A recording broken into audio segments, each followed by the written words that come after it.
Nintendo, lalu bupati itu perintahkan anak buahnya untuk menangkap Tuan Tang dan wanita jalang pacar Xiaolong. Mereka berdua mencoba memohon maaf padanya agar membantunya supaya jangan ditangkap. Namun Xiaolong tidak semudah itu memaafkan mereka, lalu perintahkan para penegak hukum itu segera menangkapnya. Lord King Feng. Beberapa orang yang baru saja menyebutkan apa yang terjadi hari ini, tidak dapat diungkapkan kepada siapapun. Ini rahasia. Apakah kamu mengerti? Sedangkan untuk Long Shuai sepertinya kamu tidak bisa minta bawahanmu untuk mengerti. Bawahan mengundurkan diri. Xiaolong, apa sebenarnya yang terjadi? Bu, ceritanya panjang. Ayo pulang dulu.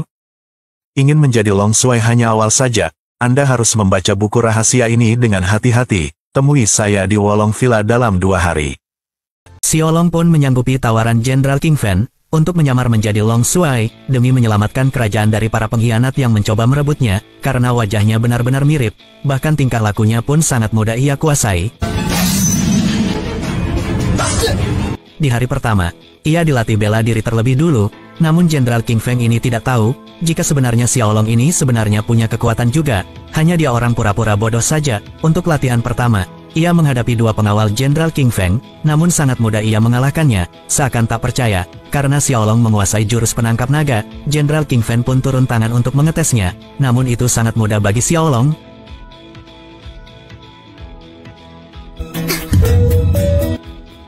Tuan King Feng, aku tidak menyangka, kamu cukup cantik. Fang Xiaolong, aku memberitahumu sesuatu yang serius. Apakah kamu berani menggoda jenderal ini? Kamu sedang mencari kematian dan kamu tidak bisa mengalahkanku. Melihat kelakuan konyol mereka berdua, 2 pengawal itu malah ngetawain Jenderal King Feng, karena berani banget digodain. Jenderal cantik itu pun bertanya, dari mana dia bisa menguasai jurus penangkap naga, karena di buku rahasia yang diberikan kemarin itu tidak ada ajaran jurus itu, tapi kenapa ia bisa menguasainya, bahkan Xiaolong bisa menguasai jurus telapak tangan dewa penakluk naga. Namun ia belum keluarkan. Jenderal itu pun bertanya apakah Xiaolong menguasai jurus itu, namun ia malah bingung jurus apa itu, kata jenderal dan 2 pengawalnya pun jawab itu jurus rahasia, hanya Long Shuai yang menguasai.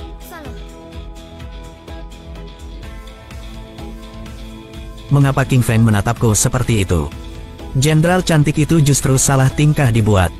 Kamu sudah menyia-nyiakan setengah hari, cepat bangun dan kenali informasi Long Shuai. Wei. Nama keluarga paling kuat yang berbeda di gedung Heizen, Beiwang. Ekspedisi Long Shuai ke Xinjiang Utara direncanakan untuk melawannya. Kemungkinan besar itu berasal dari tangan Raja Zhenbei. Begitu Long Shuai tidak ada di sini, Raja Zhenbei harus memberontak. Jadi apa hubungannya denganku? Jika Raja Utara sejati mengetahui bahwa kamu palsu, yang pertama membunuhmu. Baru saja mencicipi surga massal, aku tidak bisa mati seperti ini. Jadi apa selanjutnya, di mana kamu sekarang? Ada 3 tugas. Yang pertama, meniru Long Shuai dan menipu Zhenbei. Kedua, menghadiri pesta pertunangan sebagai Long Shuai. Ketiga, mencari tahu pria di balik bingkai Long Shuai. Ikuti saja ini dan pelajari. Tirulah sikap Long Shuai sebaik mungkin. Aku tak layak menjadi naga tampan, romantis, tampan berani, dan tak terkalahkan. Pantas saja kamu bilang aku mirip persis dengannya. Waktu terbatas. Kamu harus membuat dirimu terlihat seperti Long Shuai sebanyak mungkin. Namun tanpa diduga sangat mudah pria itu meniru gaya Long Shuai. Hal itu malah membuat 2 pengawal itu berpikir jika itu beneran Long Shuai, karena sangat mirip 99%. Bahkan Jenderal King Fen pun kaget, kenapa dia bisa melakukannya tanpa belajar. Namun ya, masih aja sebenarnya dia ini orangnya aslinya humoris. Lalu ia bertanya sambil menggoda jenderal itu, apakah yang dipelajari sudah benar-benar mirip? Lalu seseorang telepon King Feng, ia adalah Raja Utara. Ia mengabarkan akan tiba di sana lebih cepat dari jadwal, dan masih dalam perjalanan. Mendengar hal itu ia sedikit kaget. Ia pun langsung membawa Xiaolong untuk mengenakan jubah milik Long Shuai. Hei, jangan katakan jika aku sekarang terlihat tampan. Itu seragam Long Shuai, hadiah kekaisaran dari Raja. Ini adalah satu-satunya di seluruh gedung. Saya Long Shuai sekarang. Jangan khawatir, cepat dan latih tangan menangkap naga. Ini mudah. Coba. Kamu tidak menginginkan tanganmu lagi. Bukankah aku mendapat inspirasi setiap saat? Raja Zhenbei datang. Berhenti bersembunyi, mulai sekarang, semuanya akan bergantung padamu. Ingat, aku tidak bisa memberimu petunjuk apapun, kalau tidak, Raja Zhenbei akan curiga.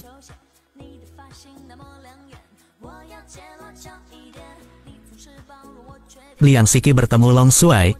Xiaolong ini pun berpikir jika orang yang di depannya orang jahat, ia pun harus berusaha bagaimanapun agar benar-benar terlihat seperti Long Shuai. Ia gak mau bertanya petunjuk sama Jenderal King Feng, karena itu bisa membuat ia mati jika ketahuan. Ia pun menyapa Raja Zhenbei dengan sangat berwibawa, bertanya apa maksud kedatangannya menemuinya. Namun Raja Zhenbei ini sebenarnya yang sebelumnya mencoba mencelakai Long Shuai dengan racun yang sangat mematikan. Namun sekarang ia kaget, lalu ia berkata dengan berpura-pura memuji atas keberhasilan Long Shuai menaklukkan kerajaan utara. Ia pun bertanya kenapa Long Shuai tidak kembali ke Beijiang hari ini, tapi datang ke Jiangsu. Beijiang telah rusak. Saya sedang melewati Jiangsu, saya hanya ingin melihatnya. Saya juga perlu menyapa Anda, Raja Zhenbei, bukan? Saya tidak berani membiarkan dunia luar mendengar bahwa Long Shuai terluka. Datang ke sini untuk mengunjungi Long Shuai terluka. Siapa di dunia ini yang menyakitiku? Long Shuai secara alami tidak terkalahkan. Karena Long Shuai tidak terluka, lalu aku punya permintaan tanpa ampun. Kamu bilang sudah 5 tahun sejak terakhir kali kamu bermain melawan Long Shuai. Sampai jumpa hari ini, saya ingin bertanya Long Shuai untuk tip. Namun nampaknya Raja Zhenbei sedikit curigai jika yang di depannya itu adalah Long Shuai palsu. Karena gak percaya jika Long Shuai bisa selamat dari racun mematikan itu, ia pun kasih tahu Jenderal King Feng terlihat gugup. Namun Jenderal King Feng langsung marah padanya, karena berlaku tidak sopan pada Long Shuai. Namun tiba-tiba saja anak buah raja itu langsung belak-belakan berkata jika yang di depannya itu emang Long Shuai palsu. Karena dia telah tewas dalam pertempuran Xianjing Utara, Jenderal King Feng pun kembali mengingatkan padanya, jika dirinya sudah bertahun-tahun mengikuti Long Shuai, mana mungkin itu Long Shuai palsu. Ia pun berani membuktikannya, namun pengawal Raja Zhenbei ini sangat sombong sekali.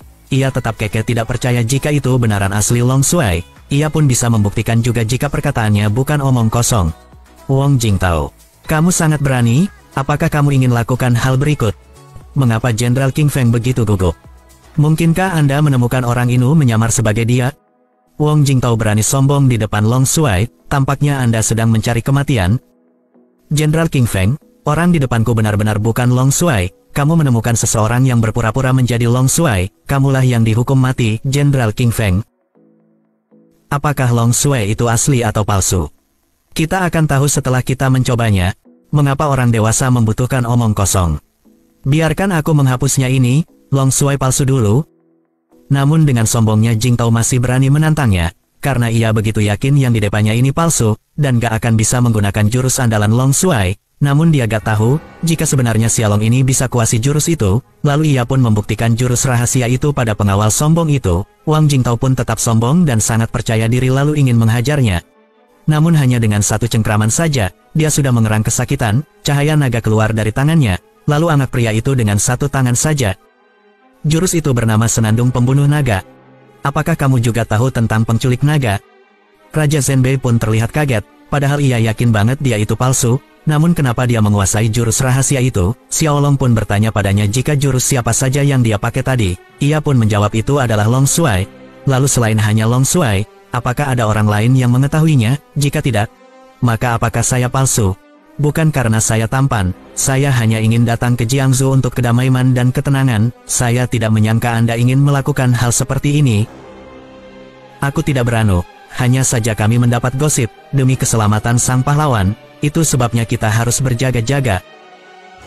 Melihat hal itu bisa dilakukan dengan baik, Jenderal King Feng pun sedikit lega. Yang Siki, aku sangat bersemangat sekarang, tidakkah kamu ingin aku mengajarimu 2 gerakan? Kalau begitu aku akan membantumu sekarang. Namun mendengar ucapan Fang Xiaolong, Jenderal King Feng sedikit cemas, karena gak mungkin dia menguasai jurus 10 telapak. Tangan penakluk naga, berani banget dia mencobanya, ini bahaya, bisa-bisa saja penyamaran terbongkar. Raja Zhenbei pun yang nampaknya belum percaya betul itu asli, ia tidak takut untuk melawannya, lalu datang menyerangnya. Namun, tanpa diduganya ia sangat kaget, karena dia bisa menggunakan jurus itu. Lalu Jingtao melindungi Raja Zhenbei sampai ia muntah darah dibuatnya. Jenderal King Feng sangat kaget, kenapa Xiaolong bisa juga menguasai jurus 10 telapak tangan penakluk naga. Xiaolong ini bukan hanya bisa menggunakan jurus itu, bahkan akting dia benar-benar sangat berwibawa, sangat beda dengan tingkah aslinya. Ia mengancam kedua orang di depannya itu, jangan berani lagi meragukan dirinya jika tidak ingin mati. Hari ini masih ada ampun katanya. Raja Zhenbei pun meminta maaf padanya dengan hati yang sedikit terpaksa lalu pergi. Dan Xiaolong sangat lega bisa melewati misi pertama. Jenderal King Feng juga terlihat lega, karena Raja Zhenbei sudah pergi. dan kembali mengingatkan Xiaolong jangan sampai berbuat kesalahan sekecil apapun, karena nanti bisa berakhir semuanya. Xiaolong pun sedikit kesal, karena jika dia tidak berani ngambil tindakan yang sangat meyakinkan seperti tadi, gak akan mereka percaya dan menyerah. Dia hanya terpaksa saja tadi. Apa yang baru saja kamu gunakan adalah salah satu keterampilan spesial Long Shuai, 10 tangan penakluk naga. Apakah Anda benar-benar tidak ada hubungannya dengan Long Shuai? Saya belum pernah melihat Elepeng Shuai, apa bedanya? Telapak tangan yang tadi adalah telapak tangan penakluk 10 naga. Cantik, meski luar biasa, agak berisiko, tapi tetap pintar. Apa yang baru saja Anda gunakan adalah jurus unik Long Shuai, Raja Zenbei. Seharusnya tidak ada petunjuk apapun, level ini telah dilewati, tapi itu hanya sementara. Raja Zenbei yang licik, tidak akan pernah menyerah. Kita masih harus berhati-hati. Apa maksudmu kalau begitu? Misiku belum selesai? Mulai sekarang kamu adalah Long Shuai. Kecuali Tuhan memberkati Long Shuai masih di sini. Baiklah. Ini saja setidaknya aku bisa bersamamu setiap hari mulai sekarang. Omong kosong berani lancang lagi. Potong lidahmu. Ada hal penting lainnya sebelum kita harus melakukan. Menurut rencana kita sebelumnya, saya tidak ingin Anda bertindak sebagai Long Shuai terlebih dahulu. Pergi menghadiri pesta pertunangan Putri Suzy. Ciptakan momentum, cegah tikus-tikus itu. Tapi saya tidak menyangka Raja Zenbei akan melakukannya. Datanglah lebih awal. Suzy, dia adalah wanita tercantik yang legendaris di Jiangcheng. Aku bertunangan dengannya, sepertinya cukup beruntung. Aku peringatkan kamu. Jangan main-main, kamu baru saja bertunangan untuk Long Shuai. Jika kamu berani melakukan kesalahan, aku mencincangmu. Tidak mungkin, aku bisa.